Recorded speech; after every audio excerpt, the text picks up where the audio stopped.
हाँ देखो बच्चों, अपना न्यू बैच है पैरा मेडिकल कोर्स। अब बात करते हैं अपन इस पैरा मेडिकल कोर्स के सिलेबस के अपने। इस पैरा मेडिकल कोर्स में अपने 50 क्वेश्चन तो आएंगे केमिस्ट्री के, 50 क्वेश्चन आएंगे केमिस्ट्री के, और 50 क्वेश्चन आएंगे अपने फिजिक्स के। इस प्रकार टोटल कितने क्वेश्चन आएंगे? 100 क्वेश्चन आएंगे। ओके दोस्तों, तो आज अपन शुरुआत करते हैं अपना लेक्चर फर्स्ट और वो भी केमिस्ट्री का। और इस केमिस्ट्री के अंदर जो अपन शुरुआत करेंगे उसका चैप्टर का नाम अपना बेसिक केमिस्ट्री।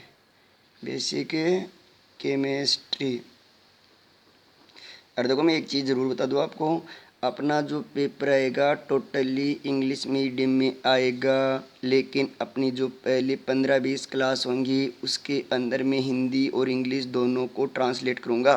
ठीक है, तो इसलिए आपको जो फिर भी कोई कंफ्यूज हो तो मुझे बताना। तो देखिए, अपन बात करेंगे सबसे पहले बेसिक केमिस्ट्री के लिए। तो बेसिक केमिस्ट्री में देखिए, सबसे पहले अपन लेंगे यानी एटॉमिक वेट यानी परमाणु भार। इसके पश्चात अपन लेंगे मोलिक्यूलर वेट यानी अणु भार। ठीक है बच्चों, और फिर लेंगे अपन मोलिकुलर वेट के पश्चात वैलेंसी यानी संयोजकता। और जो संयोजकता लेंगे वो भी अपन परमाणु की भी लेनी अपने को, यानी एटम की भी, एटम बोल दो चाहे एलिमेंट की। और अपन इसके साथ ही अपने को मॉलिक्यूल की भी, और इसके साथ ही अपने को कंपाउंड इन सब की वैलेंसी के बारे में अपन डिस्कस करेंगे। और वैलेंसी के पश्चात अपन बात करेंगे किसकी? वैलेंसी के पश्चात रेडिकल की। और देखो बच्चों, जब अपने को रेडिकल तैयार होगा तो उसके पश्चात अपन बात करेंगे मोलिकुलर फॉर्मूला की यानी अणुसूत्र की। और जब अपने को अणुसूत्र का पता लग जाएगा तो अपन बात करेंगे इक्विवेलेंट वेट की यानी कहने का मतलब तुल्यांकी भार की। ठीक है दोस्तों, हाँ, तुल्यांकी भार। और तुल्यांकी भार के पश्चात अपन पढ़ेंगे ऑर्बिट को अपन क्या बोलते हैं? कक्ष, कक्षा, कोश या ऊर्जा स्तर। देखिए बच्चों, ऑर्बिट के पश्चात अपन बात करेंगे ऑर्बिटल की। और ऑर्बिटल के पश्चात अपन बात करेंगे सबसेल की। ठीक है बच्चों, अब देखिए सबसेल के पश्चात अपन बात करेंगे इस पर सबसेल। और सबसेल के फर्दर अपने को बात करनी है किसकी? सबसेल के पश्चात हाइब्रिडाइजेशन। और हाइब्रिडाइजेशन के पश्चात अपन बात करेंगे यानी संकरण। हाइब्रिडाइजेशन का मतलब क्या होता है भाई? संकरण। इसके पश्चात अपन बात करेंगे ज्योमेट्री एंड शेप यानी ज्यामिति और आकृति। तो ज्यामिति और आकृति के पश्चात अपन बात करेंगे क्वांटम नंबर। और क्वांटम नंबर के पश्चात अपन बात करेंगे इलेक्ट्रॉनिक कॉन्फ़िगरेशन।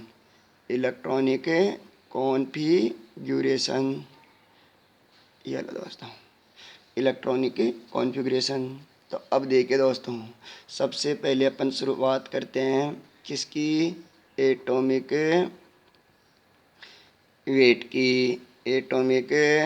वेट की यानी परमाणु भार की। तो देखो बच्चों, अपन बात करेंगे परमाणु भार की। आपको पता है भाई, भार यानी वेट लेना है, और वो भी किसका? परमाणु का।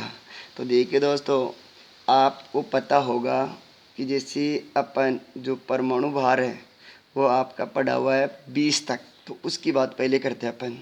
जैसे अपन बात करते हैं एटॉमिक नंबर यानी परमाणु क्रमांक, उसके पश्चात अपन एलिमेंट नेम तत्व का नाम, फिर अपन देखेंगे उसका सिंबल प्रतीक, और फिर देखेंगे उसका एटॉमिक वेट ये देखना है। तो देखिए दोस्तों, मैं ये कह दूं कि आपको कि जैसे अपना 1 नंबर का कौन है, हाइड्रोजन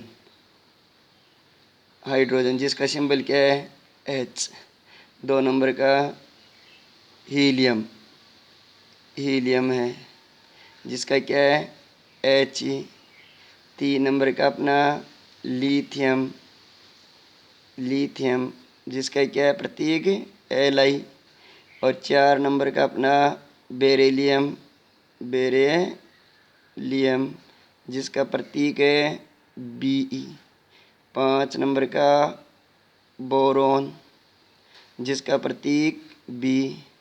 6 नंबर का कार्बन जिसका प्रतीक C। 7 नंबर का नाइट्रोजन जिसका प्रतीक N।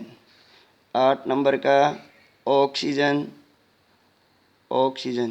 जिसका प्रतीक O। 9 नंबर का फ्लोरीन जिसका प्रतीक अपना F। 10 नंबर का नियोन जिसका प्रतीक Ne। लेकिन देखिए दोस्तों, अब बात करते हैं 11 नंबर का सोडियम। तो सोडियम का आना तो एस से ना, या एस आना चाहिए, लेकिन इसका लेटिन नाम लिख रखा है, लेटिन नेम, और इसका लेटिन नेम क्या है, नेट्रियम। इसका लेटिन नाम है नेट्रियम। तो नेट्रियम का पहला प्रतीक क्या लिख दिया, Na।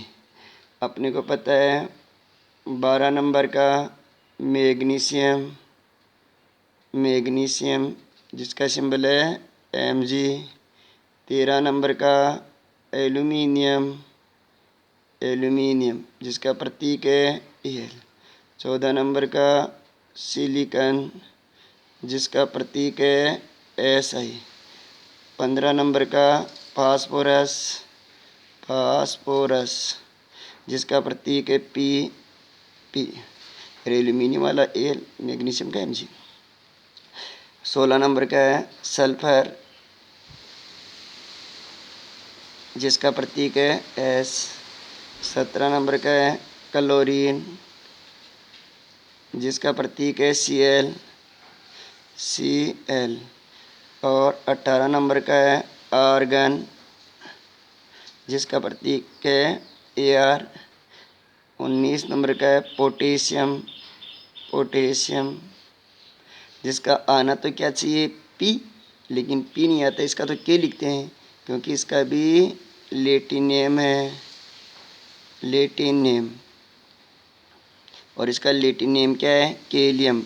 इसका लेटिन नेम है केलियम, इसलिए क्या लिख दिया, K। अब कई बच्चों के मन में ये भी क्वेश्चन आ रहा है कि इन दो तत्वों के नाम ही लेटिन क्यों लिखे, सबके ही लिख देते हैं। लेकिन लेटिन नाम उनका ही लिखा गया है कि जैसे अगर मान लो पोटेशियम की खोज हुई, उससे पहले जैसे अगर मान लो फास्फोरस की खोज हो गई और फास्फोरस का P सिंबल आ गया, इसलिए पोटेशियम का P थोड़ी लिख सकते हैं। इसलिए जब पहले किसी तत्व की खोज हो गई थी और उसका सिंबल वो रख दिया गया था, इसलिए उनका नाम डिफरेंट करने के लिए लेटिन नाम यूज लिया गया है। 20 नंबर का अपना कैल्शियम का प्रतीक है Ca। तो देखिए दोस्तों, अब मैं एक बात बताऊँ कि आपको कि अगर मान लो देखो भी इनका अपने को एटॉमिक वेट लिखना है, तो इस एटॉमिक वेट के लिए अपन ये कह सकते हैं जनरली कि जैसे जो सम संख्या वाले हैं ना, इवन नंबर वाले, उनका अपन ये कह सकते हैं कि यानी एटॉमिक नंबर का डबल है। जैसे अगर कैसे, अगर मान लो मैं कह दूं कि हीलियम है 2 नंबर का है, तो इसका जैसे 4। बेरिलियम जैसे अगर मान लो 4 नंबर का है तो डबल 8 और 1 9। जैसे कार्बन 6 नंबर का है तो डबल 12 और 1 जैसे 13। जैसे अगर मान लो अपन बात करें ऑक्सीजन 8 का है, सॉरी सम संख्या वाले के लिए लिख रहे हैं अपन दोस्तों। तो जैसे इसका तो अगर 8 और इसका कितने का, कार्बन का 12 नंबर सॉरी, और ऑक्सीजन का 8 का है तो 16, नियोन का 10 नंबर का है तो 20, 12 नंबर का मैग्नीशियम है तो इसका 24, सिलिकॉन जिसे 14 नंबर का है तो 28, सल्फर 16 का है तो 32, और क्लोरीन 18 का है तो 36, कैल्शियम 20 का है तो 40। यानी मैं ये कह दूं क्या, जो इवन नंबर वाले हैं सम संख्या वाले, उनका परमाणु क्रमांक क्या आएगा, दुगना। लेकिन देखो इसके अंदर भी आपको अपने को अपवाद एक्सेप्शन मिलेंगे। जैसे इसका 9 होता है, जैसे इसका 39 पॉइंट समथिंग, यानी 40 के लमसम होता है 39 पॉइंट समथिंग। तो यानी लेकिन ये क्यों होता है ये भी अपन देखते हैं।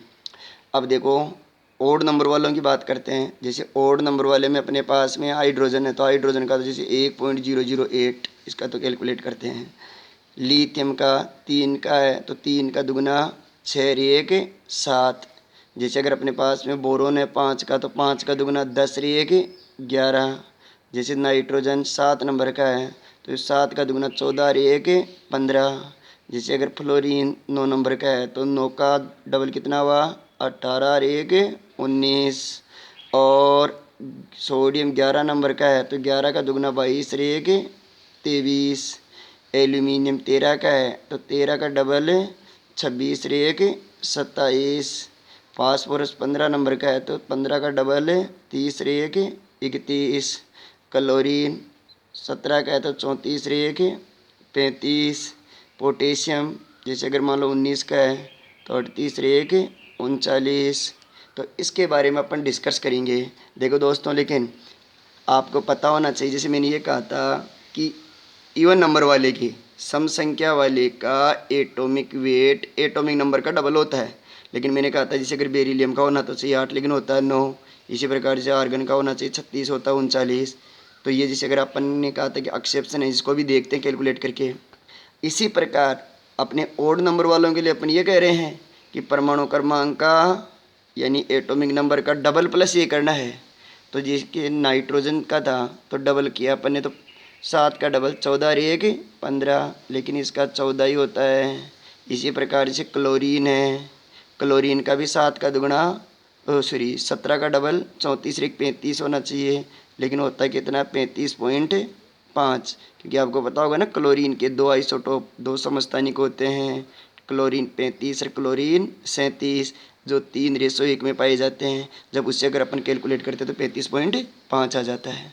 ठीक है दोस्तों, तो इसका मतलब है जनरली यहाँ तक जो आपको आता है इसके लिए दोस्तों अपन ये कह सकते हैं आपको कि जितने आपको आता था उसके लिए ये कह दें अपन जो आपको आता था उसमें कि जो अपना इवन नंबर वाला है, even number atomic weight, even number atomic weight बराबर, ठीक है, डबल ऑफ एटॉमिक नंबर। यानी कहने का मतलब है इवन नंबर एटॉमिक वेट यानी सम संख्या वाले का एटॉमिक वेट तो क्या हो जाएगा डबल ऑफ एटॉमिक नंबर, यानी एटॉमिक नंबर का क्या कर दो डबल कर दो। और मैं ये कह दूँ ओड नंबर एटॉमिक वेट इसको अपन क्या कहेंगे double of atomic number plus 1। यानी कहने का मतलब अपन ये कह सकते हैं, ये लो साहब, लेकिन अपन जितने भी इनके एटॉमिक वेट हैं वो अपन इससे नहीं, अपन जब इलेक्ट्रॉनिक विन्यास है ना उससे और डिस्कस करेंगे इसके बारे में। ठीक है, ये तो अपन केवल अभी तक केवल आप 20 तक याद रखो। क्यों? क्योंकि जैसे अपन मोलिकुलर वेट पढ़ेंगे वो मोलिकुलर वेट के अंदर मैं कहूँगा कि मोलिकुलर वेट ज्ञात करो तो वहाँ पर अपने को इस एटॉमिक वेट की नेसेसरी होगी। तो देखिए दोस्तों, अब अपन बात करते हैं इस मोलिकुलर वेट की। मोलिकुलर वेट सुनो, हाँ डिजाइन अच्छी लग रही है बच्चों। देखिए अपन बात करते हैं मोलिकुलर वेट के लिए, तो देखो सीधी सी बात तो ये है अपन क्या बोलेंगे भाई अणु भार। अब सुनो, लेकिन अपन बात पहले तो ये कह लेते हैं कि मोलिक्यूलर वेट के अंदर भाई मोलिक्यूल है ना, मोलिक्यूल, इसकी बात करते हैं पहले तो क्या है। तो अपन ये कहेंगे भाई एटम यानी परमाणु प्लस एटम परमाणु। जब एटम एटम आपस में मिलेंगे तो क्या बनाएंगे, मोलिक्यूल बनाएंगे यानी अणु बनाएंगे। तो अपन एक बात कह सकते हैं भाई, अपन ये कह सकते हैं कि जब एटम एटम आपस में मिलेंगे तो क्या बनाएंगे, मोलिक्यूल यानी अणु बनाएंगे। और ये अपना मोलिक्यूल भी दो प्रकार का होगा, एक तो होमो एटॉमिक, होमो एटॉमिक, होमो एटॉमिक मोलिक्यूल, होमो एटॉमिक मोलिक्यूल, यानी अपन इसको क्या बोलेंगे भाई, समपरमाणवीय अणु, समपरमाणवीय अणु। देखिए दोस्तों, सीधी सी बात अपनी है, ठीक है, कि अपना होमो एटॉमिक और दूसरा अपना है hetero atomic, hetero atomic molecule, hetero atomic molecule यानी विषम परमाणवीय अणु, विषम परमाणुीय अणु। तो देखिए दोस्तों, अपन बात कहते हैं समपरमाणु अणु के लिए, यानी समपरमाणु अणु क्या होगा, जिसके सभी परमाणु समान हो। यानी मैं ये कह दूं क्या, एवरी एटम सेम। अगर अपना प्रत्येक एटम क्या होगा भाई अणु में, सेम होगा, तो वो क्या कहलाएगा, होमो एटॉमिक मोलिक्यूल। देखो कैसे, अगर मैं कहूँ H प्लस एच, एच मेरा एटम और एच मेरा एटम, एच एच मिले H2 बनाए, तो इसमें दोनों एटम क्या हैं, सेम है, दोनों परमाणु। तो ये क्या कहलाएगा, होमो एटॉमिक यानी समपरमाणु अणु। जैसे मैं कहूँ O प्लस O, क्रिया करके क्या बना रहा है, O2, दोनों एटम क्या हैं, सेम है, तो ये भी क्या कहलाएगा, होमो एटॉमिक मोलिक्यूल। मैं कहूँ N प्लस N, क्रिया करके क्या बना रहा है, N2, इसमें भी दोनों एटम क्या हैं, सेम है, तो ये भी क्या कहलाएगा, होमो एटॉमिक मोलिक्यूल। अपन बात करते हैं विषम परमाणु अणु यानी हेट्रो एटॉमिक मोलिक्यूल, यानी अपन किसको कहेंगे बच्चों, नाम से पता लग रहा है, विषम परमाणुीय अणु यानी हेट्रो एटॉमिक मोलिक्यूल, यानी जिसमें प्रत्येक परमाणु क्या नहीं हो भाई, समान नहीं हो। कोई ऐसा अणु हो जिसमें प्रत्येक परमाणु क्या नहीं हो, सेम नहीं हो। तो अपन ये कह दें क्या, every atom, every atom is not same, every atom is not same. तो अगर प्रत्येक एटम अगर सेम नहीं होगा तो वो क्या कहलाएगा, हेट्रो एटॉमिक मोलिक्यूल। देखो दोस्तों कैसे, अगर मैं तुम्हारे को ये कहूँ H2 है, ये मेरा मोलिक्यूल तो है, लेकिन इसमें प्रत्येक एटम क्या नहीं है, सेम नहीं है। क्यों नहीं है, क्योंकि जैसे इसके अंदर दो तो क्या है, हाइड्रोजन के हैं, और एक क्या है, ऑक्सीजन का है। जैसे अपन बात कहें CO2, जिसमें एक तो कार्बन और दो ऑक्सीजन है। अपन बात कहें NH3, जिसके अंदर एक तो नाइट्रोजन है और तीन क्या है, हाइड्रोजन।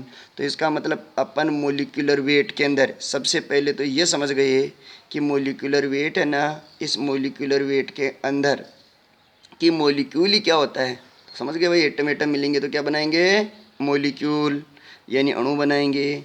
और वो भी कितने प्रकार का, दो प्रकार का, एक तो होमो एटॉमिक मोलिक्यूल और एक हेट्रो एटॉमिक मोलिक्यूल। यानी कहने का मतलब ये हुआ, अगर मान लो एवरी एटम सेम है तो क्या होगा दोस्तों, होमो एटॉमिक मोलिक्यूल। जैसे अपन ये कह देते हैं ना H प्लस H H2, यानी दोनों ये भी H और ये भी H सेम है। O प्लस O O2, तो यानी कहने का मतलब ये भी O और ये भी O, यानी दोनों ऑक्सीजन ऑक्सीजन सेम है। N प्लस N क्रिया करके N2, यानी नाइट्रोजन नाइट्रोजन, ये भी दोनों क्या है, सेम है। और अपन बात करें दूसरे की, हेट्रो एटॉमिक मोलिक्यूल यानी विषम परमाणु अणु, यानी every atom is not same, प्रत्येक परमाणु क्या नहीं हो, सेम नहीं हो, तो वो क्या कहलाएगा, विषम परमाणुीय अणु। ओके दोस्तों, अब देखो अपन मोलिकुलर वेट, अपन ने हेडिंग रखा था मोलिकुलर वेट यानी अणुभार।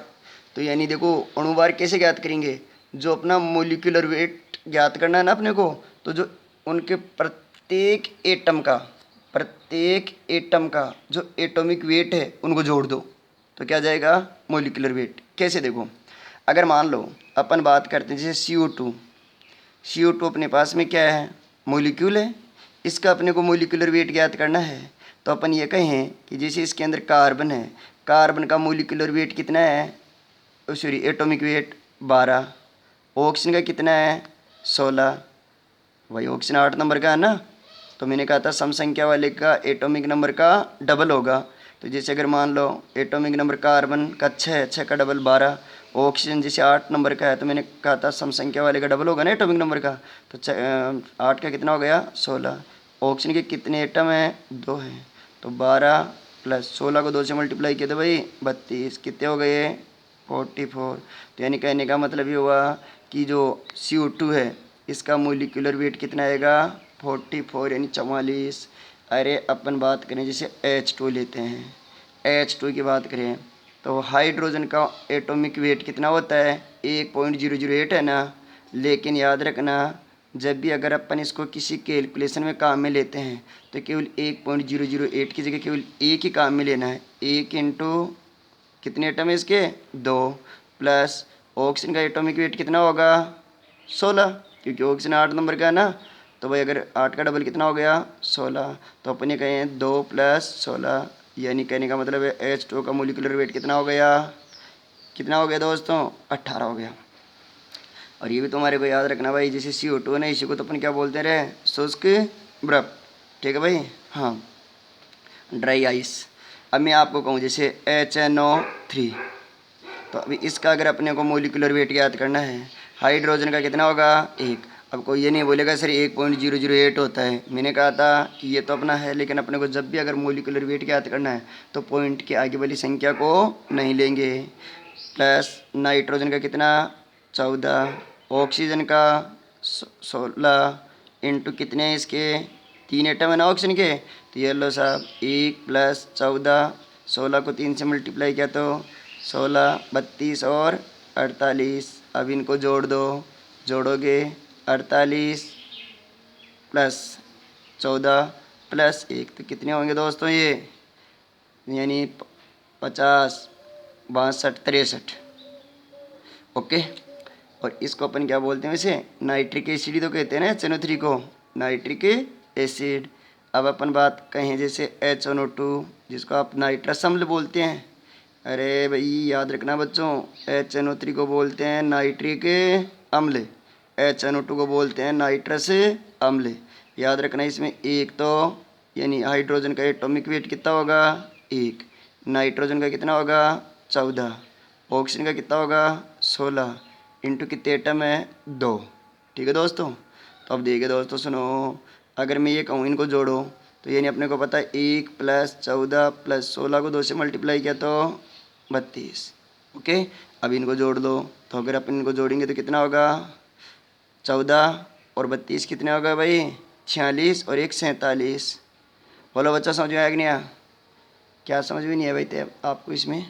अच्छा ये देखो ऐसे लिखा है मैंने, ये हाइड्रोजन का एटॉमिक वेट कितना बताया था 1, फिर मैंने कहा एक एटम का होने के पश्चात उसको ऐड कर दो यानी प्लस। नाइट्रोजन का कितना होता है 14, नाइट्रोजन का कंप्लीट होते ही फिर ऐड कर दो प्लस। ऑक्सीजन का कितना होगा 16 इंटू कितने एटम है इसके 2। तो ये लो दोस्तों 1 प्लस 14 प्लस 32, तो अब जोड़ दो 32 और 14 कितने हो गए 46 और 1 47। इसी प्रकार जैसे मान लो मैं आपको कहूँ ये तो हो गया अपना HNO2 का नाइट्रस अम्ल का, जो H2SO4 है अम्लों का राजा, अम्लों का राजा। H2SO4 को क्या बोलते हैं अम्लों का राजा, और अम्लों की रानी अमोनिया NH3, उसका भी निकालते हैं अभी। हाइड्रोजन का 1 इंटू 2 प्लस सल्फर का कितना होगा भाई 16 नंबर का है ना सम संख्या वाले का। तो सम संख्या वाले का क्या होता है परमाणु क्रमांक का दुगना, तो 16 का दुगना कितना होगा रे यानी 32, तो सल्फर का कितना हो गया 32। और ऑक्सीजन का परमाणु क्रमांक यानी एटॉमिक नंबर कितने का है 8 का, सम संख्या वाला है। तो 8 का डबल कितना होगा 16 इंटू 4, याद हो गया ना। तो 2 प्लस 32 प्लस 16, 32 और 32 64। अरे 16 को 4 से मल्टीप्लाई करेंगे तो कितने आएंगे 64। देखो 64 और 32 कितने हो गए 96 और 2 98। ये लो दोस्तों, तो H2SO4 का मोलिकुलर वेट यानी तुल्यांकी भार कितना आएगा 98। ओके, अब देखिए दोस्तों अपन बात करते हैं। ये लो NH3, देखो ये तो अम्लों का राजा H2SO4 जिसका 98 आ गया, ठीक है। और ये लो साहब NH3 यानी नाइट्रोजन का कितना होगा दोस्तों 14, 7 नंबर का ना। और हाइड्रोजन का 1 × 3, ठीक है भाई। 14 + 3 कितने हो गए दोस्तों 17। समझ में आया कि नहीं आया? हाँ भाई, क्या समझ में नहीं आया? अच्छा, ये कह रहे हैं कि अम्लों का राजा, तो यानी मैं ये कह रहा हूँ कि H2SO4 को बोलते हैं अम्लों का राजा, NH3 को बोलते हैं अम्लों की रानी, और ये अपना HNO2 नाइट्रस अम्ल है और HNO3 नाइट्रिक अम्ल। बताओ दोस्तों लोग, बताओ बच्चों, CH3COOH एसिटिक अम्ल, इसको ही अपन क्या बोलते हैं सिरका भी बोलते हैं। एसिटिक अम्ल CH3COOH को बोलते हैं एसिटिक अम्ल और इसका ही नाम है सिरका। बताओ बच्चों क्या आएगा इसका मोलिकुलर वेट? तो इसका क्या आएगा मोलिकुलर वेट? कार्बन का भाई 12, हाइड्रोजन का 1 × 3, कार्बन का 12, ऑक्सीजन का 16, फिर ऑक्सीजन तो 16, हाइड्रोजन का 1। ये लो दोस्तों जोड़ दो, 12 3 12 16 और 16 32 और 1। तो देख लो, अब जोड़ो इसको।